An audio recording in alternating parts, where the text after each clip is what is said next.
Hey guys, welcome back to my channel. Today I'm going to be filming another video of changing any rankings I have posted on my Instagram. That was a long title. That's not what the title of this video is, but you know what I mean. So I did this video a little while ago where I went through my highlight reel on my Instagram and where I post movie rankings, and I went through and I decided if I wanted to change any of them. So I did this a while ago and I actually had to do it in two parts because the highlights have room for 100 movies. Talking about 50 movies was already a lot, so I ended up doing it in two parts. And I actually filmed a part one and a part two of this video because I've filled up another highlight reel, and I decided to scrap that footage and redo this, but only talk about movies that I am actually going to change the rankings of, because that's the name of this video. It's not going through every single movie and telling you why I ranked things the way I did. If you want to see that, watch my ranking everything I watched videos that I post quarterly. I think I'm just going to go through and I am just going to talk about ones that I want to change my ranking of. I am not going to talk about ones that I am not changing because I stand by my opinion of those. So let's get started. So if you go on to my Instagram, I have several highlights, and one is movie review. I filled up an entire second highlight reel, and let's go through it and change what I want to change and talk about those ones. So the second thing on here is The Possession. I gave this 6 out of 10, and I think I'm going to change that to a 7 out of 10. I really like this movie. The more I think about it, I think it really holds up as a really good scary movie. Really like it. I don't know if I talked about it in my video, but I have a whole hilarious memory with this movie that has nothing to do with the movie. It was just the day I saw this movie, and like because I was scared because of this movie circumstances, but I had a whole hilarious thing that happened with this movie. But I think it still holds up. I really like the trivia and the history behind this movie, so I'm going to bump this up to a 7. And then we have the movie The Page Master. I gave this 5 out of 10, and I think I'm going to change that to a 6. I don't think it's deserving of a 5. I think it definitely deserves a 6. It's a fun movie. It's a really cute little kids movie. A kids movie that scared the crap out of me when I was a kid. This movie petrified me when I was a kid. Specifically the Dr. Jekyll and Mr. Hyde scene in this movie scared the heck out of me for many years of my life, to the point where I had trouble using the bathroom in the middle of the night because I was so scared of Mr. Hyde. I mean, at the end of the day, I was just scared of anything. Let me draw you a little picture. This is a very janky photo. Let me set the scene for you. In my old house that I grew up in, this was my sister's room. This was a bathroom, a closet, my room. All up here was a living room. So if I had to use the bathroom in the middle of the night, here's the bathroom, toilet. I would sit on this toilet and stare directly out into this hallway. I did not shut the door because it was the middle of the night. Nobody else was up. I would also not shut the door because I didn't want to turn any lights on because I already have trouble sleeping. So if I turn lights on, that's just going to wake me up even more. So I would go to this bathroom, sit on this toilet, and it would be dark. I could see things because my eyes were adjusted to the darkness. But either way, I would sit on this toilet to use the bathroom, and I would stare out directly into this hall. And for lots of my life living in this house, I was so scared that while I was sitting here on the bathroom toilet, someone would walk down this hallway, stop right here, and turn and stare at me in the bathroom. And I don't know why, but for the longest time, the one particular entity that I was petrified that this would happen with was Mr. Hyde from The Page Master. I don't know why, him specifically. So this kid's movie petrified me as a child more than it probably realizes it did. So yeah, Page Master, I'm going to bump you up to a 6. Then I have the movie Ratatouille, and I gave that 8 out of 10. I'm going to bump that up to a 9. Ratatouille is amazing, and it deserves a 9. So Ratatouille gets a 9. And then I have the movie Wish, which I gave an 8 to, which is crazy because I am bumping this down to a 5. The more and more I think about this movie, I am just very disappointed in it. It's disappointing that this was supposed to be like the amazing 100th anniversary movie that we were getting from Disney, and this is what we got. I was very disappointed in this movie. It was so just not as much as what I wanted it to be, and especially coming from Disney, I was just so disappointed. The only reason it gets a 5 and not a 4, I just compared this to the live action Snow White because I very recently saw that movie. The only reason it gets a 5 and not a 4 is because I actually like the music from this movie. I specifically like Asha's song and then the song Asha and the King sing together. I actually really, really like those songs, and I really don't like any of the songs from the live action Snow White, so that's the only reason it gets a 5 and not a 4. Then we have Crazy Stupid Love, which I gave a 6 to, and I'm also going to bump that down to a 5. I didn't really like this movie as much as I thought I did, even just going from 6 to a 5. There's certain things about it that I just did not like. There's there's two particular actresses in this movie that I'm just not a big fan of. I don't think either of them is that talented, sorry to say. Yes, it has Ryan Gosling and Steve Carell, who are spectacular in this movie, but other than that, I just was not a fan. I don't really love the story. Sure, it's cute that they kind of get back together at the end of the movie, but I don't really like the whole ways about how things went in this movie. So yeah, I'm going to give this a 5. Then we have Pirates Band of Misfits. I gave this a 4, and I'm dropping this down to a 3. Yes, I liked Wish and Snow White more than this movie. I did not like this movie. There was one moment in this movie I liked. One single thing that made me laugh, and I just didn't like it, and I feel bad because Sam loves this movie and he thinks it's so funny, and I just don't. I just did not think this movie was funny at all. And one thing about me that's super random, one thing I hate about like stop motion movies is I hate how they portray anything wet. I don't know what it is. It just really grosses me out. I know in like Coraline, for example, there's a scene where she squishes bugs, and that part grosses me out so bad because the bugs look so gross and like wet. But like wet things in stop motion just gross me out. I don't know what it is. And this movie had a heavy emphasis on ham for some reason. And so there was a lot of wet looking ham in this movie. And so I think that's part of the reason it goes from a 4 to a 3, because it grossed me out. So the next one I'm going to change is Looper. I gave this a 7, and I'm actually going to drop this down to a 5. Here's the reason why. I really liked the concept of this movie. Similar to the movie like The Purge, I love the concept. I love the idea of it. Like, I loved the ideas of loopers. I think it was such a neat concept, and I wanted to know more, and we didn't get that. I feel like we spent way too much time on the like Rainmaker or whatever he was called, and for something we didn't even really fully delve into and develop or anything like that. Like, I feel like there was so much about this movie that was so underdeveloped, but the thing that I wanted to know more about was extra undeveloped.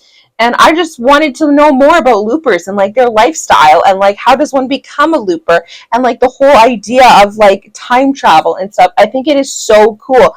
I would love if they made a TV show about this and it just like followed like the life of like a looper from like beginning to his end and stuff. I think that'd be so cool, and I would love that. But this movie just was so unexciting for me for what it was. Like, the things that I wanted to know more about, we got less of, and I was not excited about that. And even things that I didn't care about, like the whole plot with like why Bruce Willis came back and why this whole Rainmaker thing, I just didn't care about that. I wanted to know more about the loopers.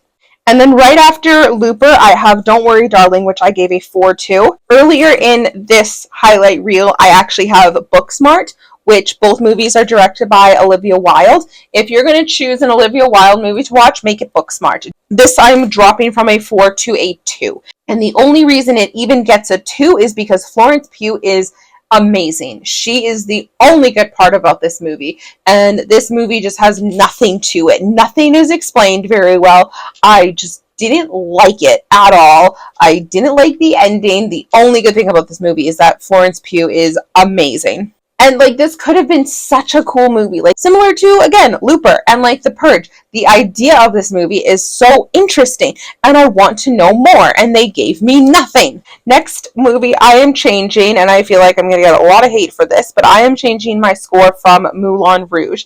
I gave this a 5 and I'm giving this a 4. I did not like this movie. I don't get the hype around Moulin Rouge. It was not as good as I thought it was. The only good thing about it was Ewan McGregor can sing pretty good. I was impressed. Yeah, I did not like this movie. I don't understand why this is has such a cult following and why people are so obsessed with this movie. We watched this movie and I was like, I don't get it. So yeah, Moulin Rouge, I'm dropping down to a 4. And then we have the Acolyte series, which I gave a 6-2, and I'm bumping that up to a 7. Let's actually be positive and bump something up for the first time. I'm bumping that up to a 7. I think this is an underrated show. I think the hate around this show is ridiculous. I think people are being way too critical about things, and I follow a lot of TikTokers who talk so much positive things about Star Wars and really delve into certain things and history of Star Wars, and watching their content after watching The Acolyte has actually made me appreciate The Acolyte so much more. And I actually would love to see a season 2 of The Acolyte. I think they left questions unanswered in season 1 with the hopes of there being a season 2, and currently we are not getting the season 2, which is really disappointing because I think a season 2 would have been incredible. I think all the acting in this show was amazing, and I would love to continue with these characters and with this storyline. Another positive bumping up moment, I have The Fall of the House of Usher, and I gave this an 8, and I'm bumping this up to a 9. The only reason this show does not get a 10 is because there were certain things about it that did not make sense to me. Is that because they weren't explained well? No. Is it because I'm dumb? Probably, because I'm not the brightest bulb in the living room. But I loved this show. I think this is, no, I don't think. So far, this is my favorite Mike Flanagan thing that I have seen. Out of his TV shows, I've really only watched Hill House, Bly Manor, and now House of Usher. I haven't seen all of his content to for sure say this is the one on the top of the pedestal or anything like that, but currently, and this is saying a lot because I loved Hill House. Hill House was amazing. I think I gave Hill House also like a 9 out of 10, but I just loved Fall of the House of Usher. Like, there wasn't a single thing about this show that I didn't love besides, like I said, things that just didn't make sense to me personally. Is that to the show's fault? No, that's 100% my own thing. And I would love to rewatch this show to really maybe see if I can pick up on certain things. But the acting in this show is amazing. The death scenes in this show are insane. I think probably my favorite being weird to say, but my favorite death scene is probably the first one with his youngest son. I think that was so cool. And like in true Mike Flanagan style, like nothing is held back in the sense that when you think certain people are safe, no, they're not. This is such an incredible show. Also, Mike Flanagan just kind of has like his like repertoire of actors that he kind of picks from to do all his content, and one of them is, I'm forgetting her last name, but her first name is Carla. She is in Hill House, Bly Manor, and now in this, and this just shows how much I love this show. I really did not like her character specifically in Haunting of Hill House.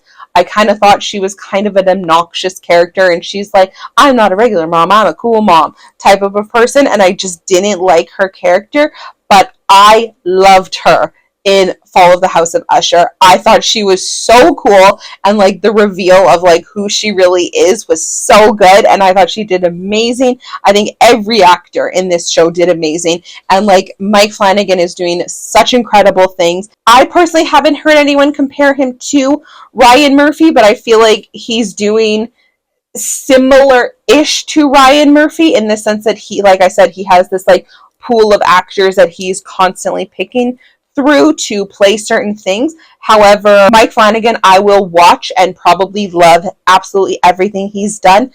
Ryan Murphy, I hate his stuff. Can't stand his stuff. I don't know if anybody's ever made those two comparisons before, but I am making that comparison, that the two are kind of doing similar things, but Mike Flanagan is like light years above when it comes to stories, content, things, scariness. American Horror Story is not scary, in my opinion, in comparison to Ryan Murphy. I will watch anything Mike Flanagan puts out. Ryan Murphy, as soon as I hear he has his name attached to a project, I'm instantly turned off. Next, I have Arthur Christmas, which I gave a 7 to, and I'm dropping this down to a 5. I think the only reason I gave it a 7 was because I was watching this with my friend, and I kind of felt peer pressure to give it a higher rating, but this movie was fine. I honestly can't see myself rewatching this Christmas movie in the future. I just did not like any of the characters. Like Arthur, who's supposed to be the hero, was the most annoying character in the world. I felt like the current Santa in this movie was kind of a piece of crap. Like, he really felt like he hated his job and he hated life. And it's like, dude, you're supposed to be Santa Claus. Like, you should be enjoying this. I don't know. I did not like it, and I'm bumping him down to a 5. And then we have the movie If. I gave this a 3 out of 10. John Krasinski, can you please stick to horror/thriller? Because this type of genre is not your thing. Love you, John, but no. I did not like this movie, and I'm bumping it from a 3 to a 2. The only reason I can literally think of to give this movie a 2 and not a 1 is I kind of liked the scene with her, I think it's her grandma, that when she remembers her imaginary friend and they kind of have a moment. And I like those moments of them remembering their imaginary friends from when they were kids. I thought those were kind of cute. Oh, one other thing about this movie that I thought was kind of funny, but again, it had to be explained to me. And not even in the sense that I'm just not smart to understand this joke. There's a imaginary friend who's invisible in this movie, and people keep tripping over him. Specifically, Ryan Reynolds trips over him a couple of times, and then John Krasinski's character trips over him once, and his name is Keith. It's an imaginary friend. His name is Keith. And when they rolled the credits, it said that Keith was played by Brad Pitt, which was weird because he was invisible. How can he be credited? But my brother and my brother's girlfriend explained to me in Deadpool 2, there's an invisible character that you never see until the character hits power chords and he zaps, and for a brief moment you can see him, and I guess in that brief moment it is Brad Pitt. So that's where the joke comes from, that this invisible friend named Keith is played by Brad Pitt, who also played the invisible character in Deadpool 2. I have not seen any of the Deadpools. I have zero interest in those movies. So I would not have understood that joke had my brother not explained it to me. And also I think it's weird because I think this is supposed to be a kid's movie. It's about imaginary friends. Why are we making Deadpool references? Deadpool is not a children's film. John Krasinski, please stick to scary movies. Please stick to the Quiet Place universe. This was not your jam, and it was so bad. I just did not like this movie at all. And I've said it before, and I'll say it again. If you want to see a movie about a child going through hard times because a family member of theirs is sick and potentially dying, and an imaginary friend comes to them and helps them go through this grief, watch A Monster Calls. That movie is a 10 out of 10. This bullshit is 2 out of 10. Then I have Candace versus the Universe. I gave this 8 out of 10. I'm bumping this up to a 9 out of 10. I just love Phineas and Ferb so much, and this movie was so good. I still think I like Across the Second Dimension more. I think I've actually given that a 10 out of 10. I think I like that one more, but Candace versus the Universe is so funny, so good. I watched this on the plane home from our cruise, and Sam said he literally could just see me just giggling in my seat as I watched this movie, because there were so many just silly parts of this movie that are just my stupid childlike sense of humor. So I love this movie, and I'm bumping it up to a 9 out of 10. Okay, and then I have one more movie I want to talk about. I actually have 2 movies left on my highlight reel, and I know I'm not changing one of them, so I have one more to talk about, and that is the movie Gone Baby Gone. I gave this 6 out of 10, and I am bumping it up to a 7. This movie is very disturbing, check trigger warnings before you watch this movie. It has some very disturbing content, but it is so good. I really liked it. I think every single actor in this movie did a phenomenal job. And the only reason it's only getting a 7 out of 10 is just because the content is very disturbing and it is a very hard movie to watch. It's going to be a long time before I rewatch this movie just because of certain things that are there's certain things that aren't even necessarily shown, but certain things that are very implied upon, that are very hard to even fathom in your head and just horrible to think about. This movie just does such a good job, and for the way that this is happening and for what actually happens in this movie, I will say I do think it's like respectful, if you can call what happens in this movie respectful, in the sense that it is horrible things that happen, but they do it and they show it in a way that like you're not actually seeing horrible things. Obviously, as I said, they are implied, but you are not seeing them, which I think is good. It's an incredible movie, and everything that happens in like the 1,000 twists and turns that happen in this movie are so good. Such a great movie, and yeah, 7 out of 10. Okay, so that was it. Those were all my movies. If you want to see my highlight reel and see everything that I did not change, that's up on my Instagram. But this was 30 minutes. And I'm happy with that, opposed to my last two, which were 2 videos, and each one was almost an hour long. This is going to be so much easier to break down and edit. So I'm very happy I made this decision to refilm this video. My editing Jodey self is thanking myself. But that is going to be it for now. I have already started a 3rd highlight reel of movie rankings, so definitely follow me on my Instagram to stay up to date with my videos. And also, like I said, I always post my rankings there first. But that's going to be it for now. So thank you guys so much for watching this video. If you liked it, I would love it if you would like and subscribe. I post new videos every single Friday, and I would love to have you here. Thank you for watching. I will talk to you later. Bye, everybody.